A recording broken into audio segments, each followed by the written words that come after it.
Bueno, voy a compartir la pantalla.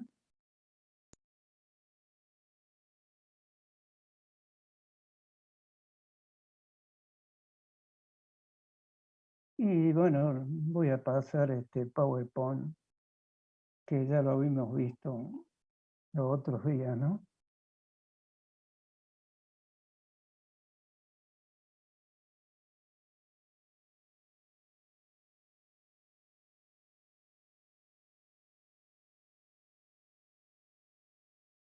Bueno, lo que habíamos visto era el tema este de orificio. Habíamos visto también que aplicando el teorema de Bernoulli, entre estos dos puntos teníamos esta ecuación que nos va a permitir solucionar varios problemas de ingeniería. Si ustedes quieren, bueno, pueden repasar Bernoulli. Había una energía de posición que estaría, si yo elijo como la cota de comparación este punto, tengo directamente, bueno, el valor de H. La presión acá en este punto es igual a la de la salida, es la atmosférica. Y el otro tema es la velocidad, ¿no? En este punto la velocidad prácticamente cero, o sea que me quedaría en este primer miembro, este H. Y bueno, a la salida acá yo tengo la misma presión Z, o sea, si yo elijo en plano de comparación este eje X que pasa por este centro, o sea, es cero, y la presión atmosférica es igual acá a esta. Entonces, en definitiva, me queda la altura de velocidad igualada, ¿no es cierto?, a H. Bueno, y las dos presiones, al pasar de un miembro al otro, se anulan, o sea que me quedaría directamente que, bueno, la velocidad la puedo despejar y me queda que es igual a la raíz de 2GH. Y bueno, para determinar el caudal que pasa acá, yo tengo la velocidad. El caudal habíamos visto que era igual a la velocidad por la sección de paso de esa velocidad. O sea que puedo yo obtener acá la ecuación del caudal. Habíamos visto también acá que podemos aplicar Bernoulli. ¿Cuándo se aplica Bernoulli? Bueno, si tenemos en cuenta las hipótesis de Bernoulli, evidentemente nos dice que no hay pérdidas, ¿no? O sea, no consideramos las pérdidas en trasladar el agua de un punto a otro. Así que mientras no tenga, o sea, muy pocas pérdidas por fricción o otro tipo de pérdida, puedo aplicar Bernoulli. Y en este caso, como esta distancia entre estos dos puntos es, es bastante corta, no hay prácticamente pérdidas por fricción, yo puedo aplicar y de esta forma puedo ver, ¿no es cierto?, que parte de la energía que tengo acá se transforma en velocidad acá porque se achica la sección acá. Aplicando continuidad, yo también sé, ¿no?, que el caudal que pasa por acá va a ser igual al caudal que pasa en esta sección. Vemos que el caudal era velocidad por área, al disminuir el área aumenta la velocidad. Bueno, todo eso se va a ver reflejado en el tema al plantear Bernoulli entre este punto y este punto. Y bueno, de acá hasta podemos volver a plantear Bernoulli y también vamos a ver, ¿no?, de que, bueno, acá esta sección que es chica, acá una sección más grande, se va a producir una disminución de la velocidad desde este punto a este otro punto. Y bueno, eso es lo que nos da Bernoulli y lo podemos usar porque las pérdidas son chicas, ¿no? Eso es lo que estamos viendo. Bueno, acá también habíamos visto que aplicamos Bernoulli entre este punto A, este punto B. Esto podría ser, habíamos dicho que esto es un flujo externo, este puede ser el ala de un avión. Y el flujo en este caso, ¿no es cierto?, es aire. Acá están materializadas las líneas de corriente. Y bueno, acá donde se estrecha hay un aumento de velocidad en contra de la presión. O sea, planteamos Bernoulli entre este punto y este otro punto, el A, y luego planteamos de nuevo entre el punto de la nariz de esta ala o de puede ser también, como dijimos la otra vez, la pila de un puente. Y acá entre el punto B vamos a ver que hay diferencia de presiones. La presión es mayor abajo hacia arriba. En este caso, ¿no es cierto?, esta ala tiende a irse para arriba. Es también la aplicación de Bernoulli, ¿no? Bueno, esto es un orificio también que, bueno, al estar acá ahogado, esta es la ecuación del caudal, que era la que recién habíamos deducido en el otro ejemplo, en el otro, lo que recién acabo de mostrar. Pero bueno, era A por la raíz 2GH, ¿no? Esto era la velocidad por el área, esta es la velocidad, este es el área. Y acá para usarlo tenemos que afectar por un coeficiente de descarga. Este coeficiente de descarga tiene en cuenta la curvatura de las líneas de corriente. Si bien acá no son significativas las pérdidas, pero para que tengamos resultados que sean con la realidad, o sea, tenemos que afectar por este coeficiente de gasto, que es un coeficiente adimensional que se lo obtiene en función de la experimentación. Hay tablas. Y bueno, en este caso estamos viendo acá, ¿no es cierto?, un orificio de pared delgada. ¿Qué significa un orificio de pared delgada? Vemos también que puede haber orificios de pared gruesa. Bueno, acá este podríamos decir biselado, tiene un espesor mínimo para considerarlo de pared delgada de 2 milímetros, ¿no? Menor de 2 milímetros. Y acá este bisel tiene que ser un ángulo mayor de 45 grados. Y bueno, en este caso consideramos que al ser de pared delgada no hay pérdidas por fricción en el agua debido al escurrimiento en el orificio, ¿no? Si esto fuera mucho más ancho, bueno, ya tenemos que considerar un orificio de pared gruesa. Lo que varía no es la fórmula general del caudal, sino este coeficiente de gasto. Bueno, eso sería, ¿no? Desde un punto de vista, acá tenemos otro tipo de orificio, que es el caso de una compuerta, esta sería la compuerta. Acá vemos la distribución de las presiones sobre la compuerta. Nosotros podemos ya determinar el esfuerzo que hace la compuerta para resistir la presión del agua, ¿no? Si bien acá hay movimiento, hay una presión que es estática y otra dinámica. Pero bueno, acá está la abertura del orificio, o el área del orificio, o la forma del orificio. Puede ser redonda o tener cualquier otro tipo de forma, ¿no? Las más usadas serían cuadrada, rectangular, redonda. El caso de las compuertas generalmente son rectangular o cuadradas. Y bueno, también aplicando podemos determinar el caudal que pasa por esta compuerta, que es interesante, ¿no? Saber, por supuesto, la misma formulación que recién, pero con un coeficiente de gasto. Y bueno, acá estamos viendo realmente, ¿no?, una compuerta de este tipo real puesta sobre un vertedero apoyado en las pilas. Y bueno, este tipo de compuerta es una compuerta sector circular, ¿no?, que se usa mucho porque transmite, o sea, este es el lado seco, del otro lado está el lado mojado, es el agua del otro lado. El esfuerzo que nosotros debemos calcular para que resista esta compuerta, evidentemente, son las presiones, principalmente son las presiones del agua del lado mojado. Y lo que vemos acá, ¿no es cierto?, es la estructura de la compuerta, formado por vigas, por un marco perimetral. Bueno, tenemos que calcularlo en función del empuje que hace el agua. Y a la vez, fíjense acá que esto tiene que estar, ¿no es cierto?, agarrado de alguna forma a las pilas, que son las que sostienen y transmiten el empuje que nos van a dar estas compuertas. Y bueno, para levantar o mover estas compuertas se usa también, ¿no? Acá sería un hidráulico,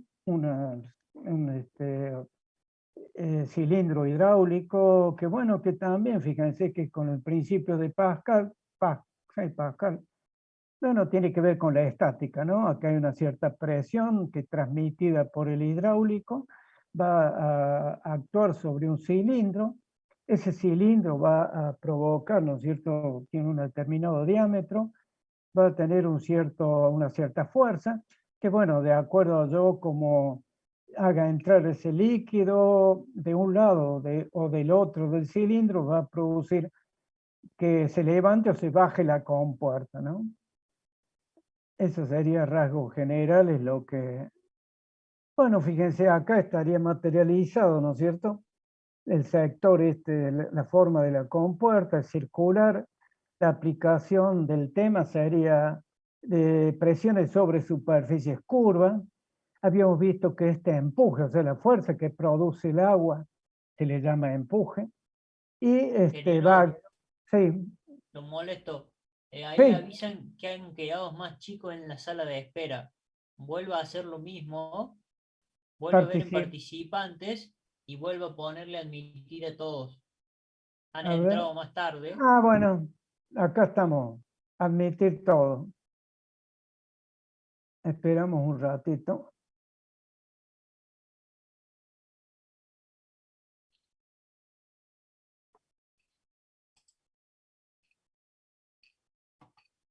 Sí, acá me indicaba participantes 12, ¿no?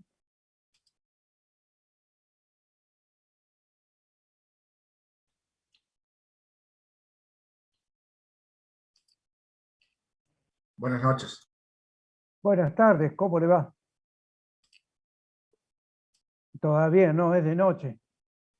Creo que se llama de noche cuando uno, después de cenar, ¿no? Tiene razón, tiene razón. No, no, pero no es para indicarle, es simplemente una aclaración nomás. Si usted quiere decir buenas noches, dele nomás.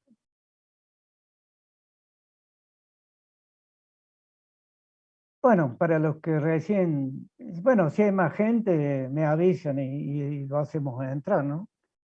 Lo que estábamos hablando era con respecto a un PowerPoint que yo había preparado, continuando el tema del PowerPoint que yo había preparado para la semana pasada.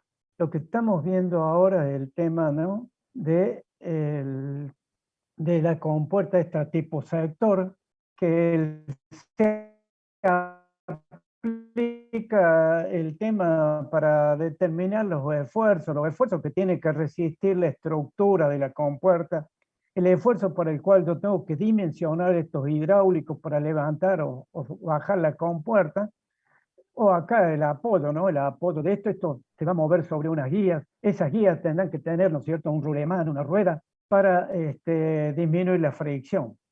Todo esto, ¿no es cierto?, lo vamos a calcular con este esquema que ustedes seguramente han aprendido a la parte de hidrostática, ¿no? Que, bueno, cómo determinamos el empuje en una superficie curva. En este caso, la superficie curva es esta compuerta de sector circular. Bueno, esta era una compuerta plana, ¿no? La compuerta esta de sector circular, y bueno, habíamos visto que la podemos dividir en dos componentes, uno horizontal que lo determinamos como la proyección de la superficie curva sobre la vertical, y la obtenemos, ¿no es cierto?, este empuje horizontal como el tema de el empuje sobre una placa vertical.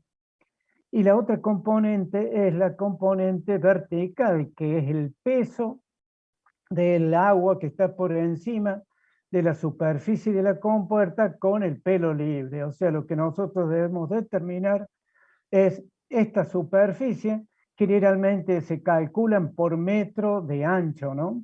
O sea, perpendicular a la pantalla, esto tiene 1 metro, y después los resultados se utilizan para los otros metros de la compuerta y para todas las compuertas que componen el cerramiento del vertedero, ¿no?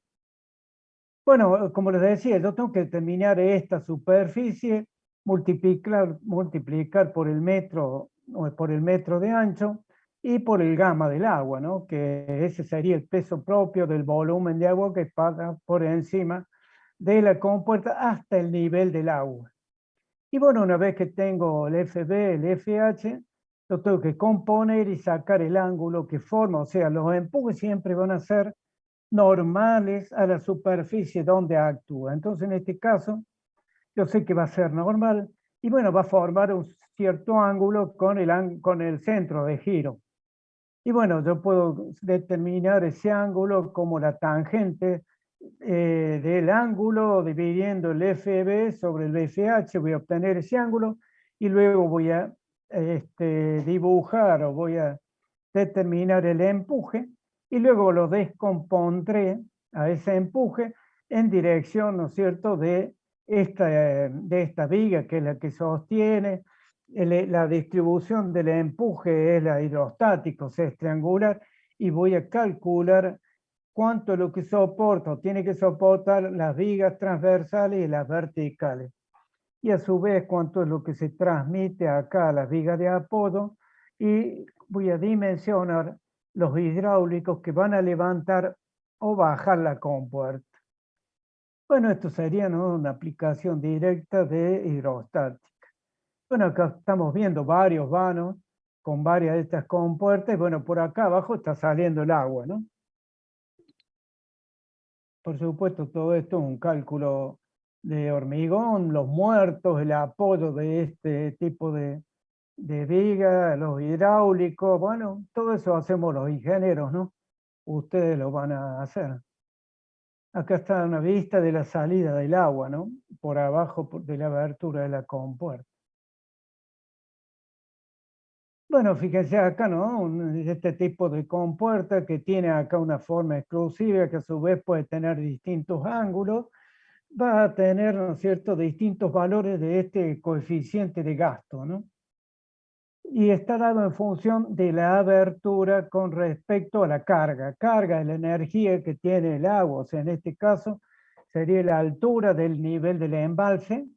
Y bueno, a medida que yo abro o cierro, voy a determinar los caudales que pueden llegar a salir por esa abertura, ¿no? Si yo quiero que salga más agua, porque por ejemplo va a venir una creciente, yo ya está lloviendo en la cuenca, entonces quiero vaciar un poco el embalse, para esperar esa creciente voy a abrir más.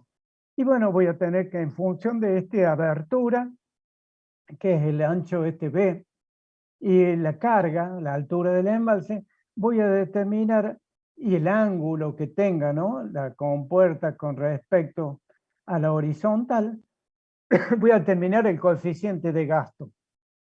Y bueno, ese coeficiente de gasto es lo que va a la formulita. Rafael, Sí, señor. hay un compañero que está en la sala de espera, me pidió que le diga que se podía acertar, por favor. Sí. ¿Hay más gente?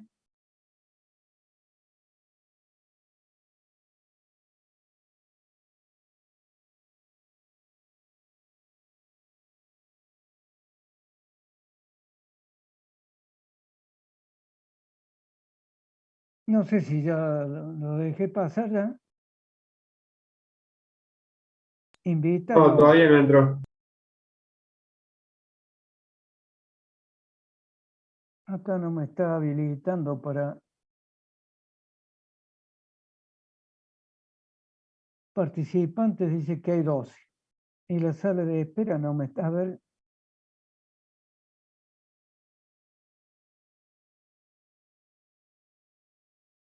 No me está.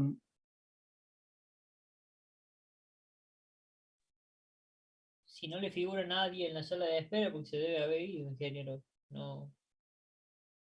¿Cómo dice André? Si usted hace clic en participantes y en la sala de espera no le figura ninguno, porque no estaba, digamos. ¿Por qué? Porque no hay nadie. Claro. No, no.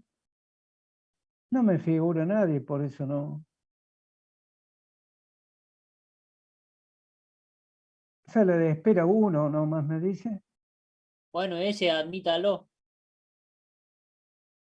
Sala de espera, sí, yo lo quiero dejar entrar, pero no.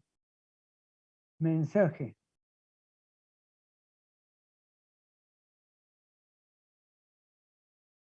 Admitir.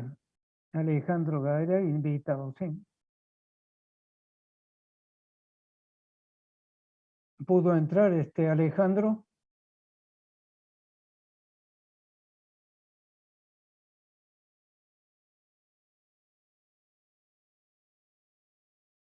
Bueno, muy bien.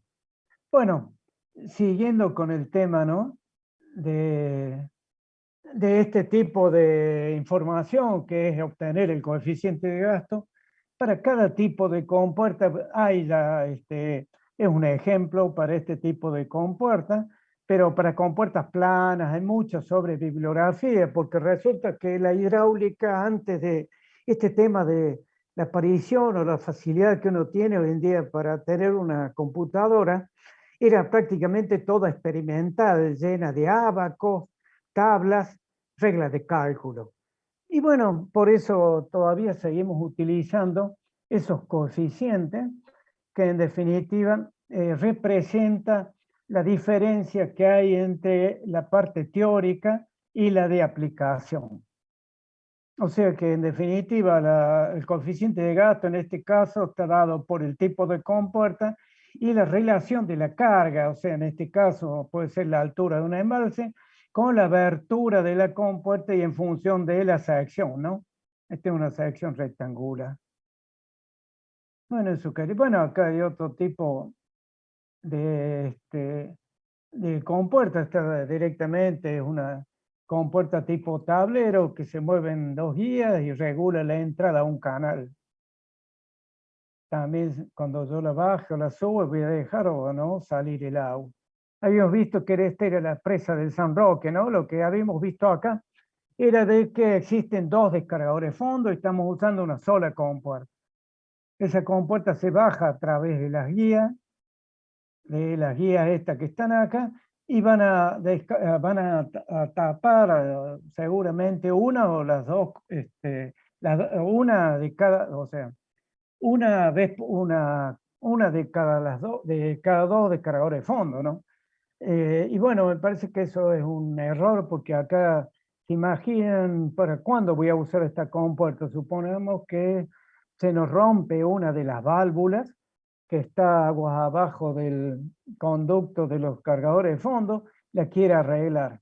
¿Se imaginan? Si entonces en ese caso yo tengo que bajar esta compuerta y obturar la entrada a esa válvula, sacar la válvula, hacerla arreglar, volverla a poner y levantar. O puede ser el caso también de que yo quiera evacuar seguramente o vaciar un poco el embalse, porque en definitiva estos descargadores de fondo, que bueno, como se dice acá, descargadores de fondo, se utilizan para vaciar el embalse o para dejar pasar parte de la creciente. Si bien la principal creciente pasa por el vertedero, también puede utilizar los descargadores de fondo para dejar pasar las crecientes. Pero es muy poco lo que aportan, en este caso son 80 metros cúbicos segundo por cada una de las válvulas. Y bueno, la capacidad del vertedero es hasta que, bueno, ya vamos a hablar algún día sobre el vertedero del San Roque, deja pasar solo hasta 400 metros cúbicos segundo. O sea que estos 80 que dejan pasar los descargadores de fondo no es tanto, pero algo suma, ¿no? Ese sería en el caso que yo quisiera por alguna causa disminuir bajar el embalse. Lo que le decía es que, bueno, esto que está acá arriba sería un puente grúa para mover estas compuertas, o sea, sacarla de un descargador y ponerla al otro, ¿no?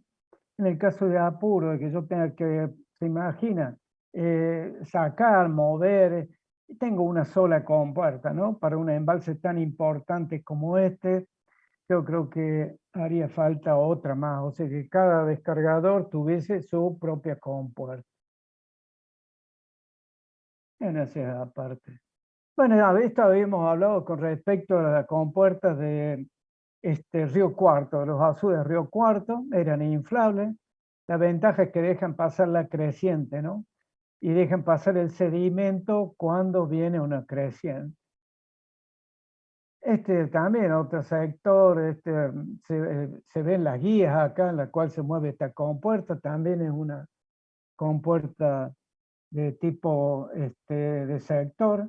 Bueno, es de hormigón, o sea, antes habíamos visto que era metálica, ahora es una estructura de hormigón.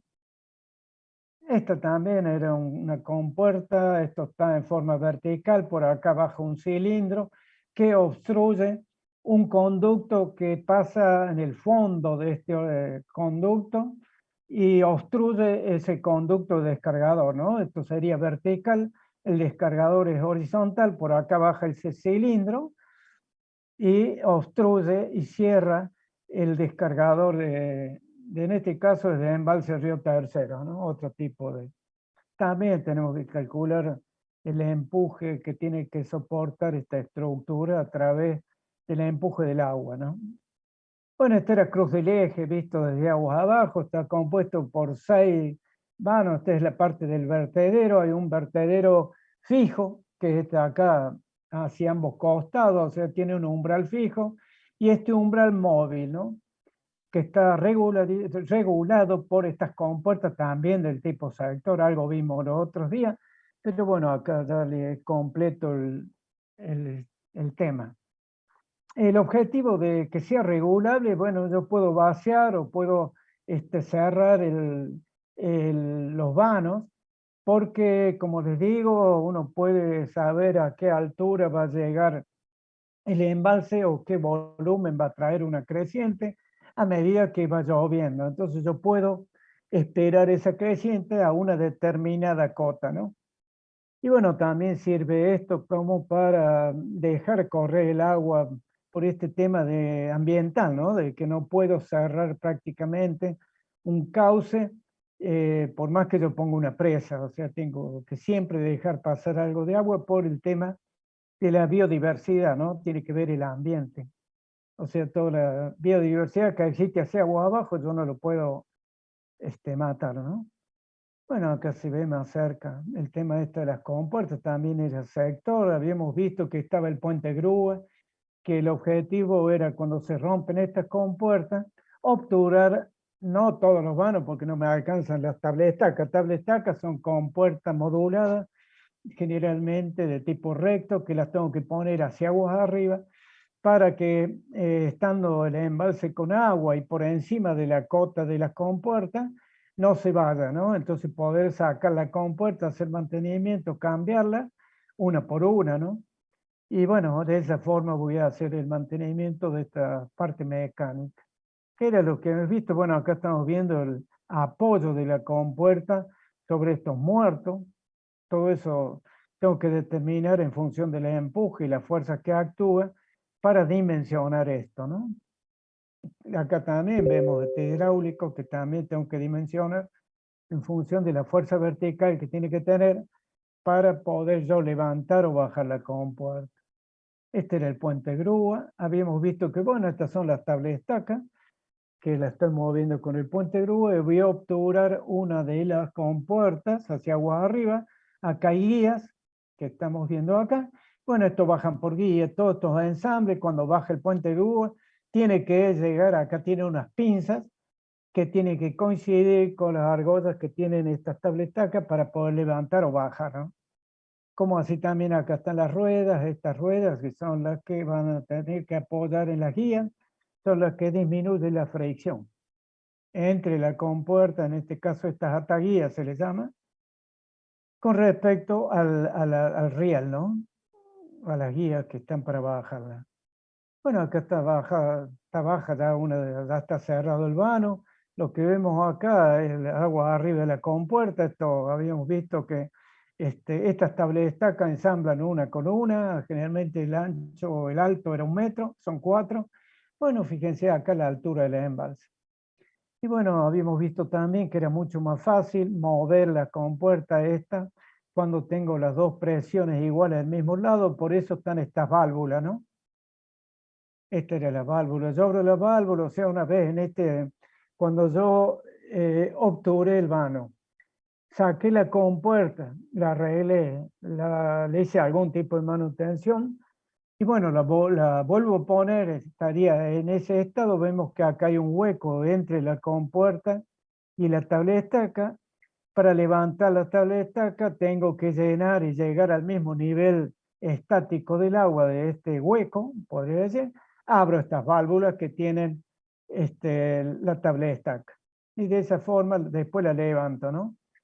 Bueno, fíjense, lo que están viendo acá es la entrada de un conducto forzado a una turbina. Esta es la presa Caracol en San Juan. Vemos que es la ejecución de esto en material. Bueno, acá en esta curva tengo que también calcular un muerto.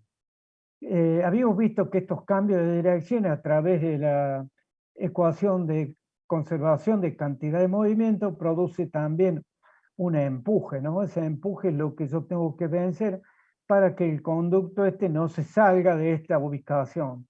Generalmente lo que hace es un muerto de hormigón que tiene que equilibrar este empuje. O sea que cuando yo tengo que ver fuerzas con respecto al escurrimiento del agua, lo que me queda aplicar es la ecuación de conservación de cantidad de movimiento.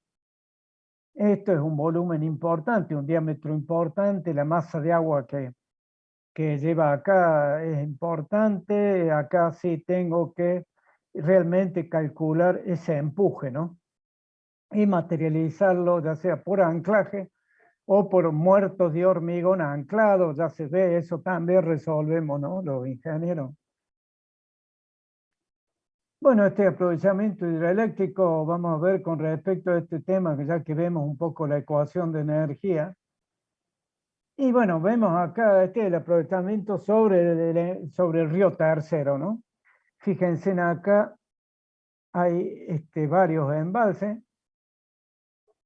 Desde ahí, bueno, este sería el Cerro Pelado, Arroyo Corto, embalse Río Tercero, segunda usina, tercera usina y Piedras Moras, ¿no?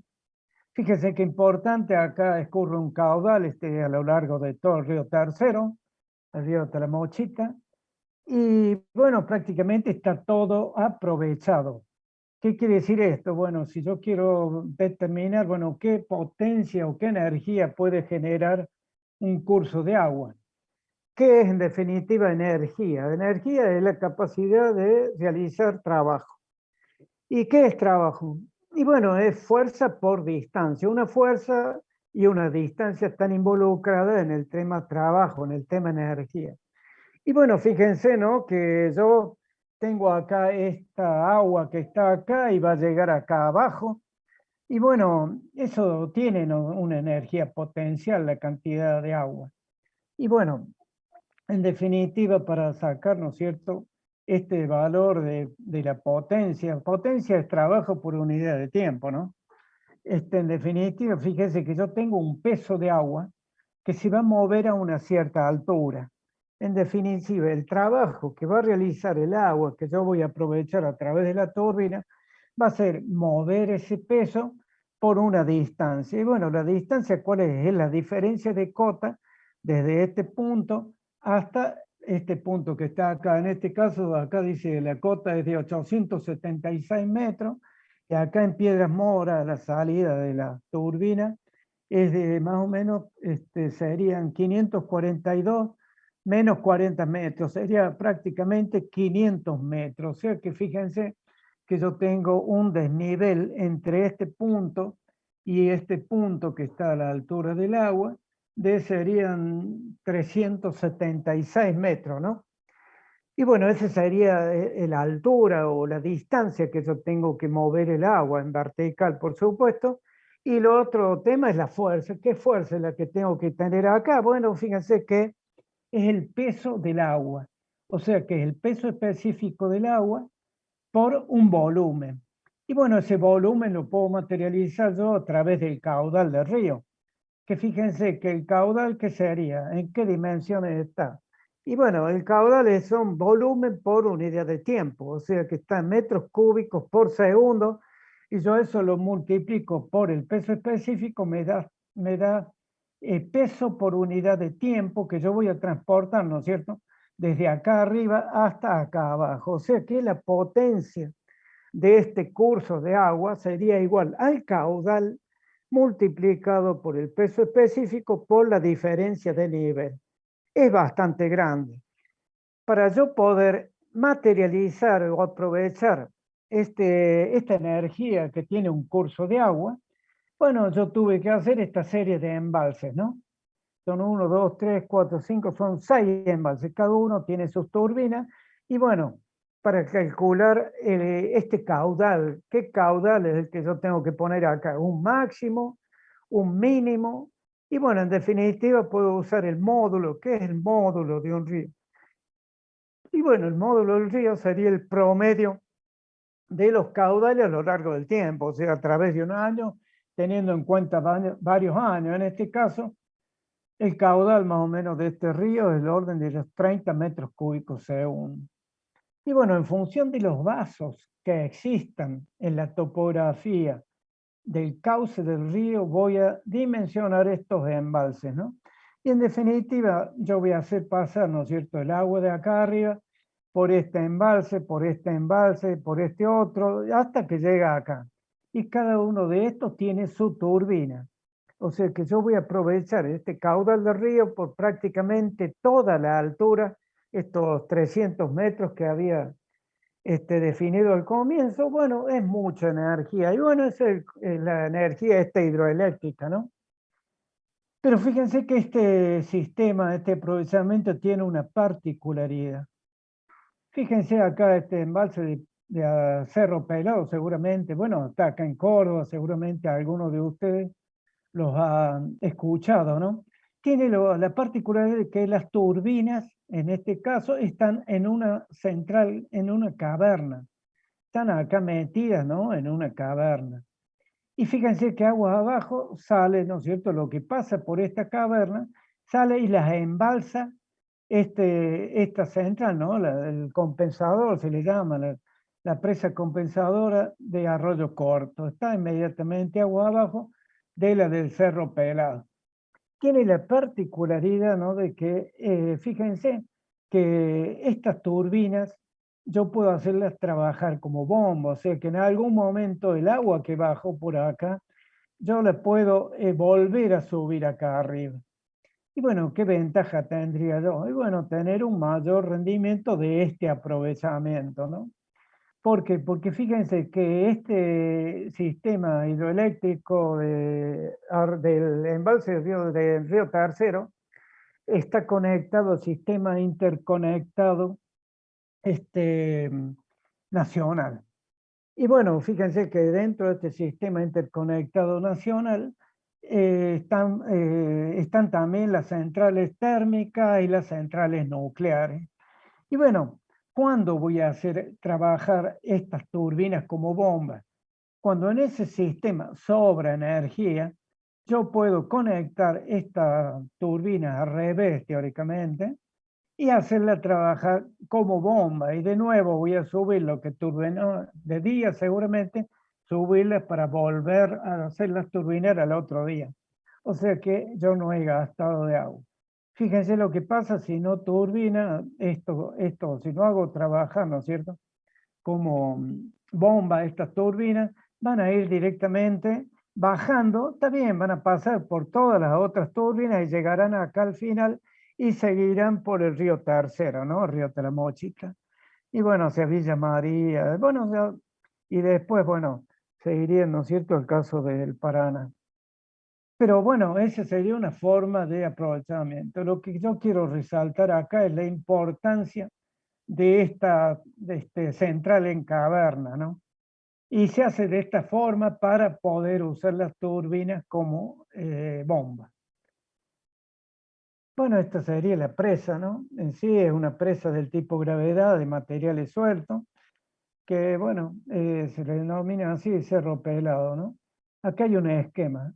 Esta sería la presa, Cerro Pelado, acá estaría la caverna, acá estarían las entradas a las turbinas.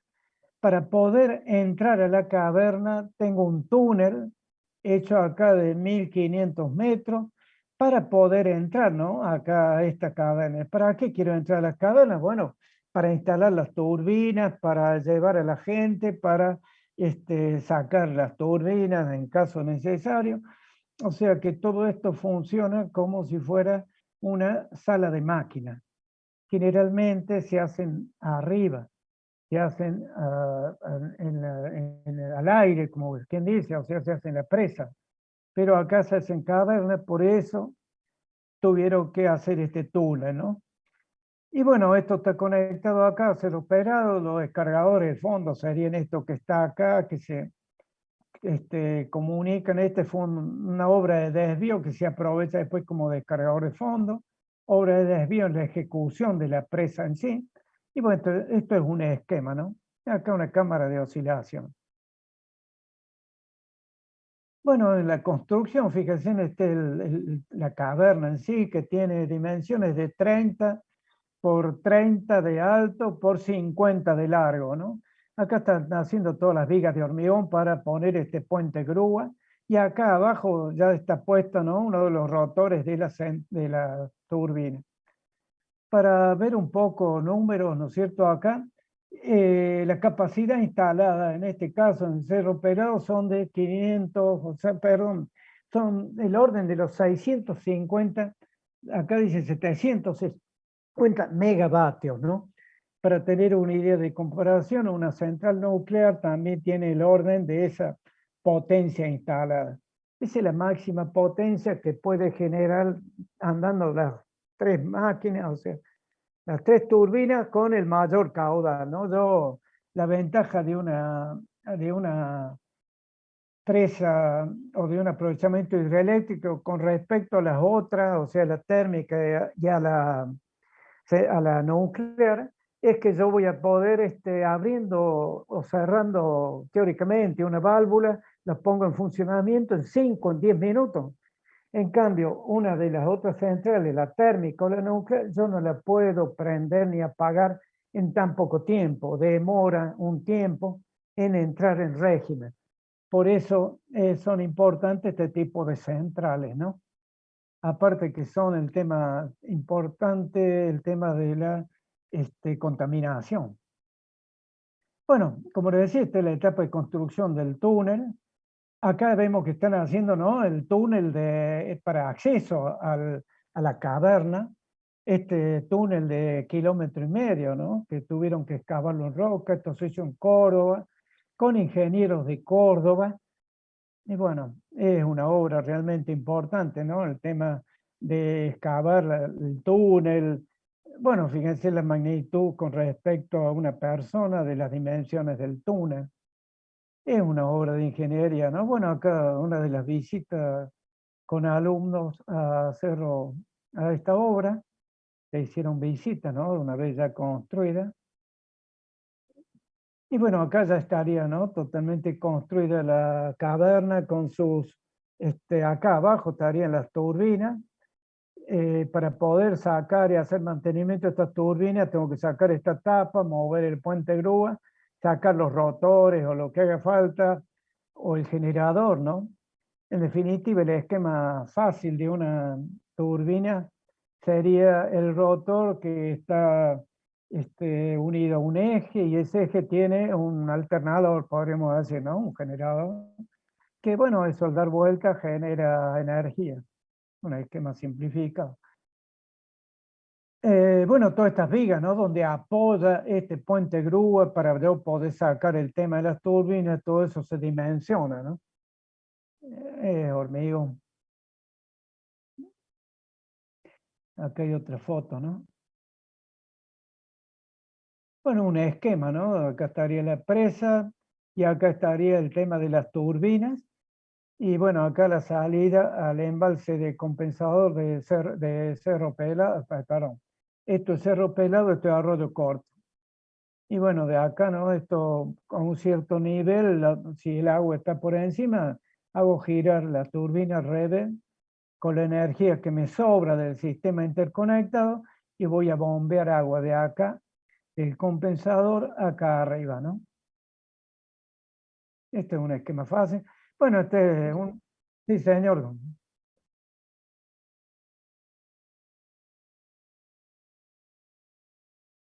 ¿Qué oscilador?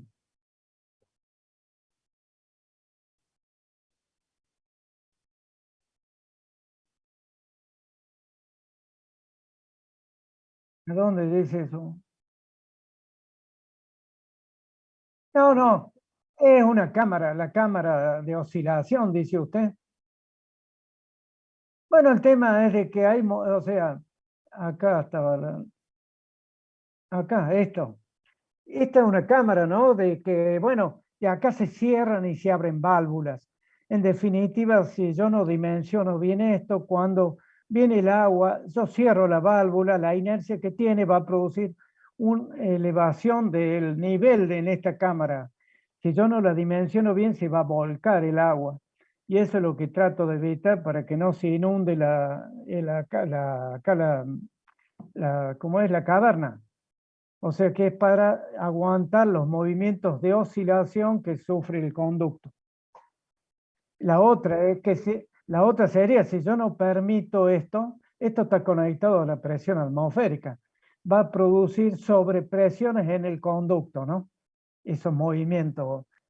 El tema de abrir y cerrar las válvulas produce el tema de este golpe de ariete, que es lo que vamos a ver más adelante, ¿no?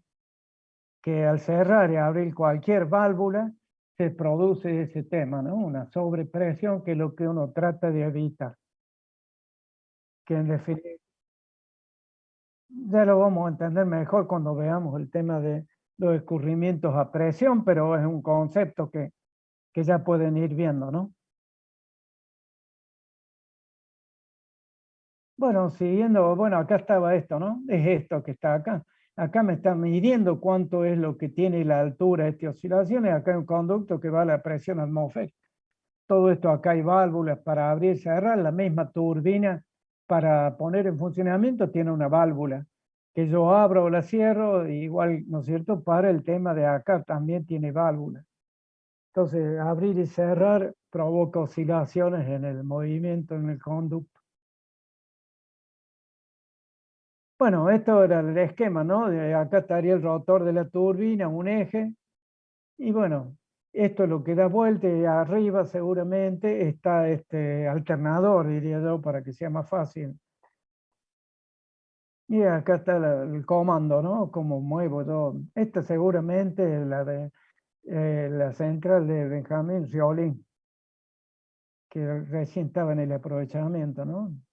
Bueno, la entrada de un descargador de fondo, la entrada de una turbina sería algo como esto. Hay una reja, bueno, todo eso ya lo veremos. Bueno, la obra en sí de la entrada, ¿no? Todo hormigón.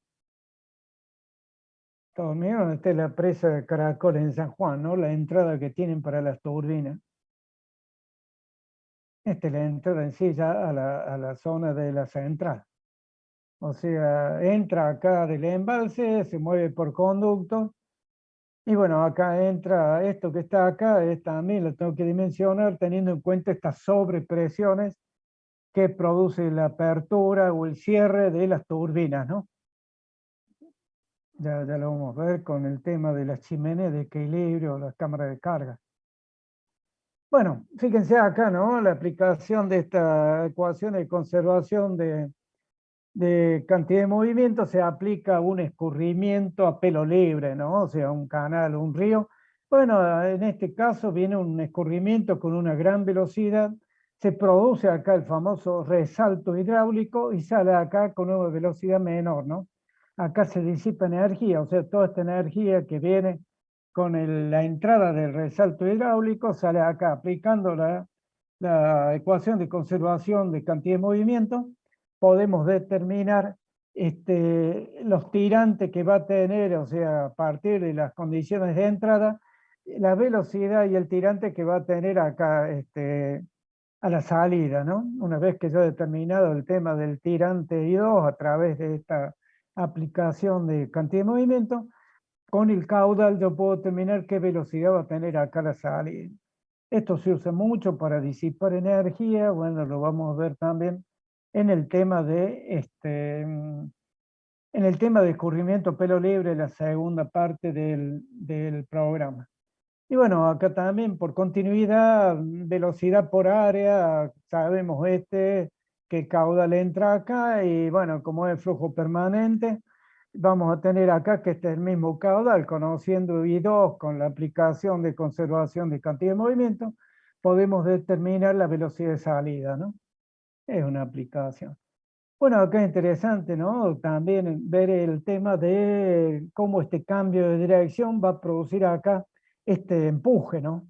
Es lo que habíamos visto que en el caso de las entradas de las turbinas tenemos que dimensionar bien porque si no se nos rompería o se nos trataría de ir el conducto, ¿no? Si yo no pongo acá de algún muerto o anclaje.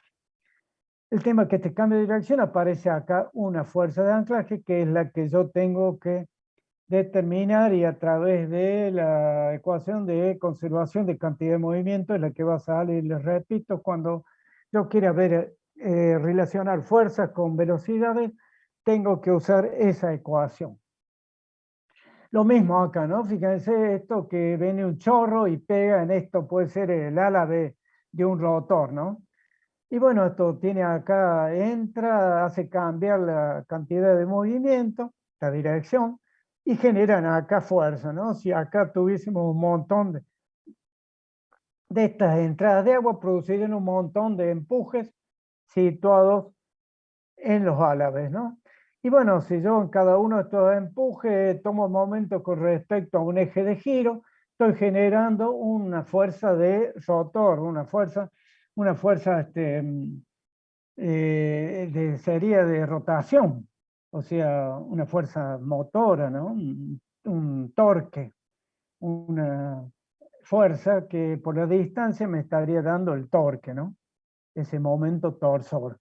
Y bueno, eso es lo que hace, ¿no es cierto?, que una rueda que está formada por una serie de álabes hace que se genere una fuerza con un determinado momento, hace girar una rueda en el caso de turbinas o de bomba, ¿no? Por eso quería mostrar esto. O sea, la aplicación de conservación de cantidad de movimiento, como acá queremos ver la fuerza, aplicamos esa ecuación y nos van a dar, ¿no es cierto?, el concepto de esa fuerza, que va a estar aplicada en un determinado momento, en un determinado lugar. Y bueno, yo de ahí tomando momento con respecto a un eje de giro voy a generar un momento torso. Y bueno, fíjense que este es el caso de una bomba en el cual yo tengo acá un rotor que tiene estos álabes. Y bueno, yo en definitiva el agua va a entrar por acá, entra por acá, se mueve en estos espacios que hay entre rotores. Fíjense que esto sería como el caso de esto que veíamos acá, ¿no? Acá hay un flujo que se mueve entre los álabes, entre este rotor, genera una fuercita en cada uno de estos álabes y eso produce, ¿no es cierto?, un momento con respecto al centro de giro y eso hace que esto dé vuelta. En este caso una bomba, yo tengo que impartir energía de afuera, ¿no? En el caso de un motor eléctrico o motor a combustión, y hacer rotar esto que en definitiva es lo que va a hacer que el agua dé vuelta, le voy a impartir cantidad de movimiento, el agua va a salir por acá y bueno, se va a ir, ¿no es cierto?, a la cañería y voy a levantar, fíjense, el peso del agua una determinada altura, ¿no? Y bueno, ese es el concepto de bomba. Y al revés, si esto trabaja al revés, o sea, si viene por acá y viene con mucha energía el agua, mucha velocidad, presión, y la deja en los álabes, esto puede hacer que rote, y acá va a estar el caso, ¿no es cierto?, de un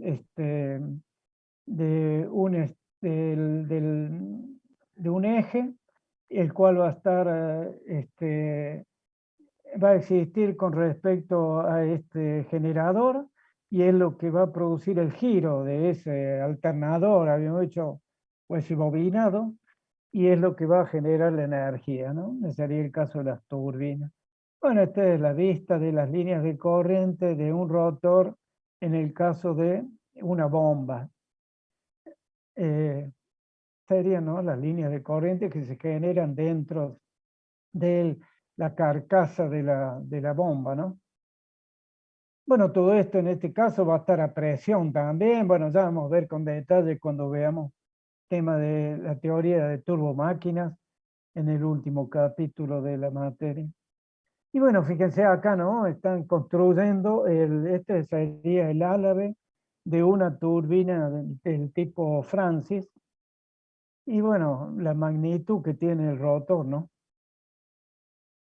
Acá estamos viendo la forma de los álabes.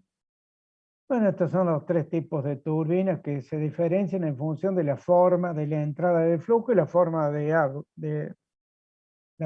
los álabes. Esta sería una Francis, entra por acá, sale acá. Esta sería una Kaplan tipo hélice, tiene mucho menos álabes que la Francis, es de eje vertical. Y bueno, el paso de la dirección del agua de esto genera también esta fuerza en los álabes. Y esta es una tipo Pelton, ¿no? Acá vemos un chorro que pega directamente en las cucharas Pelton y hace mover esta rueda. Esta rueda tiene un eje donde tenemos el tema de el generador. Igual acá, el vertical sería un eje y este eje que está acá también. El tema, lo que yo quería mostrar es la forma del cambio de dirección del agua, hace que se produzca la fuerza y esa fuerza es la que hace mover el álabe o el tema del rotor de la bomba, ¿no? Y bueno, esta es una forma de una álabe de una turbina Pelton. Esto está hecho a escala, ¿no? Porque también la teoría llega hasta un cierto límite. En el caso del álabe, el movimiento del agua en los álabes, todo se hace por experimentación. Esta sería un modelo de una de las turbinas, igual que esta, ¿no? A escala de otra turbina. Esta es la tipo Kaplan y esta es tipo Pelton. Bueno, acá vemos, ¿no? La magnitud de la fabricación de este tipo de rotor para el caso de la presa de Caracoles en San Juan. Esto es una fábrica que está en Mendoza. Hacer esto no es fácil, ¿no? No cualquiera puede encarar una producción de turbinas, ¿no? Esto generalmente se venden a nivel internacional. Eh, bueno, esto también, ¿no? Dentro del muestrario, porque en definitiva uno hace el álabe para una determinada turbina y luego se la tiene que ensayar en un banco de prueba, ¿no? Se la pone en un banco de prueba a una cierta escala y se hace pasar el agua y bueno, se miden ciertas variables que nos hace falta para elegir la turbina adecuada o si va a funcionar de acuerdo o qué en definitiva energía es la que va a producir la turbina. Bueno, acá tenemos el muestrario, ¿no? O sea, yo les encargo acá que haga me fabriquen un álabe, un rotor de una turbina y bueno, ¿qué tipo de turbina? ¿Será esta una Pelton, una Francis? O la Kaplan es esta o una Francis, ¿no? Entonces ellos, de acuerdo a las dimensiones, van a probar y van a diseñar cómo tiene que ser para que tenga un cierto rendimiento, ¿no? Generalmente las turbinas tienen un rendimiento alto, distinto a las bombas. El orden de rendimiento de las turbinas es el orden de un 80%, 85%.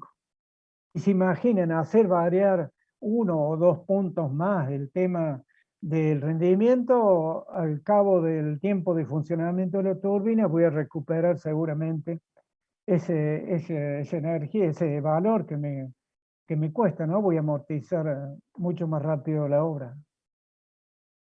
Bueno,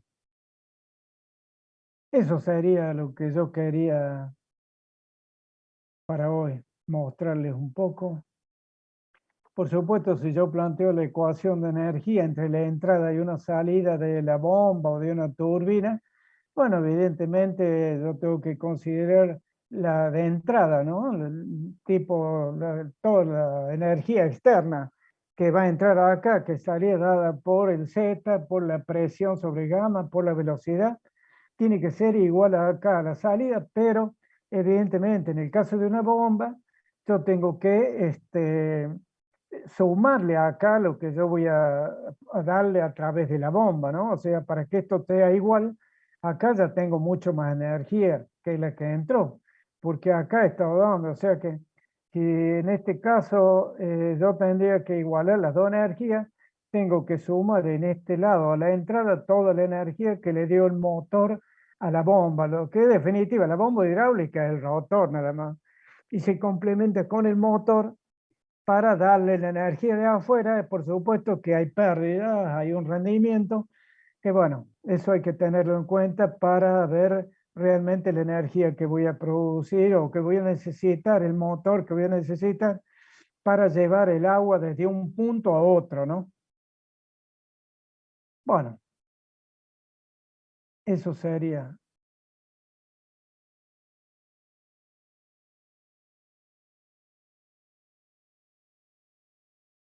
No sé si hay alguna pregunta. Es un poco darle una idea de que todo lo que ustedes van a ver acá lo van a poder aplicar. Es importantísimo haberles mostrado el tema este de una obra de ingeniería que está en Córdoba. Lo hemos visitado con compañeros de ustedes y bueno, está hecho por ingenieros cordobeses y bueno, ustedes ojalá tengan la suerte de participar. Evidentemente no es un solo ingeniero el que hace este tipo de obras, sino que es un equipo complementado con otro tipo de disciplina, como es el tema de geología, biólogos, ingenieros mecánicos, sé que es un equipo bastante grande, bueno, pero los ingenieros civiles tenemos mucha participación en todo esto, ¿no? Por supuesto hay que hacer caminos, o sea que la ingeniería hidráulica tiene que tener en cuenta también cuando uno proyecta una de estas obras, otro tipo de aspectos de otras especialidades dentro de la ingeniería civil, que nosotros como ingenieros civiles e hidráulicos tenemos que tener en cuenta para poder proyectar bien.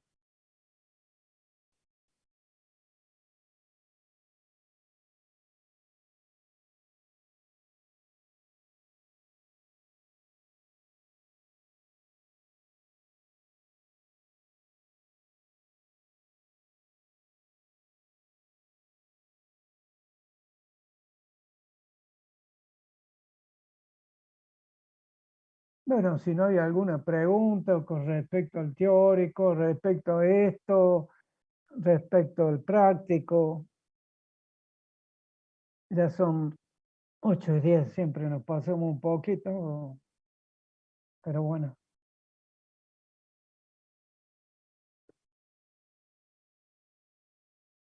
Mira, yo creo que yo trato de hacer mucho más amigable lo que es la hidráulica general, ¿no? Como también tiene su nombre, el tema obras hidráulicas, por eso trato de darle más, que sea más amigable, no solamente matemáticas puras, ecuaciones diferenciales, que sí son muy importantes, pero les doy la aplicación práctica, ¿no? Por eso, ahora es más amigable, como ustedes dicen, pero yo veo que son pocos los que vienen. Yo no me voy a poner un poco más alegre y que si viene más gente, pero bueno, yo entiendo que también ustedes tienen su tiempo y no solamente ven esta materia, ¿no? Así que por eso, bueno, ojalá que venga mucha gente y estudien y puedan aprobar todos. Son muchos los inscriptos, son cerca de 350 alumnos, eso me da cosa a mí.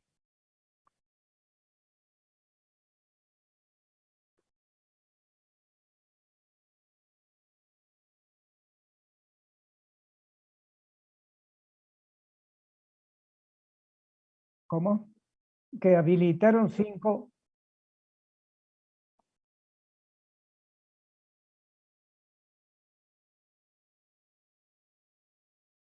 sí.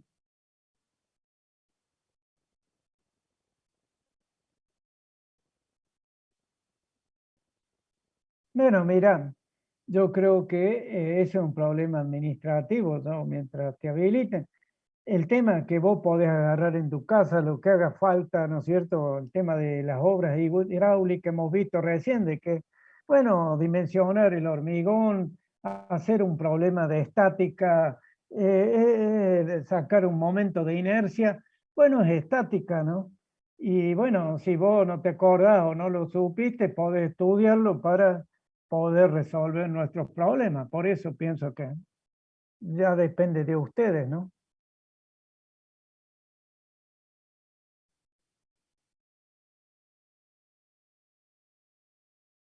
El día de mañana va a tener que saber hormigón, va a tener que saber vías, va a tener que saber geología, topografía.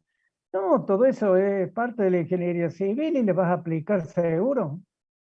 Así que cada una de estas materias, no, todas se van a aplicar, ¿no? Encima en tu vida profesional, vos no sabes qué te va a tocar. Y vos vas a tener que vivir, así que No, no, pero todo lo mismo. El currículo del ingeniero civil es muy grande y vas a ver que va a estar siempre con trabajo, ¿no?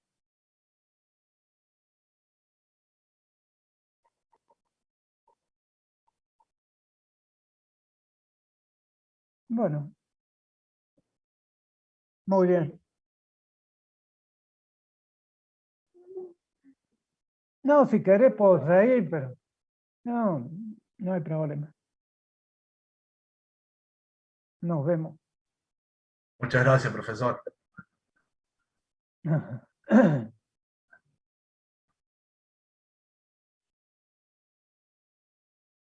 vemos, profe. Que tenga buenas noches. Bueno, nos vemos. Chao, profe. Buenas Gracias. noches. Gracias. Profe, buenas noches. Bueno, gracias.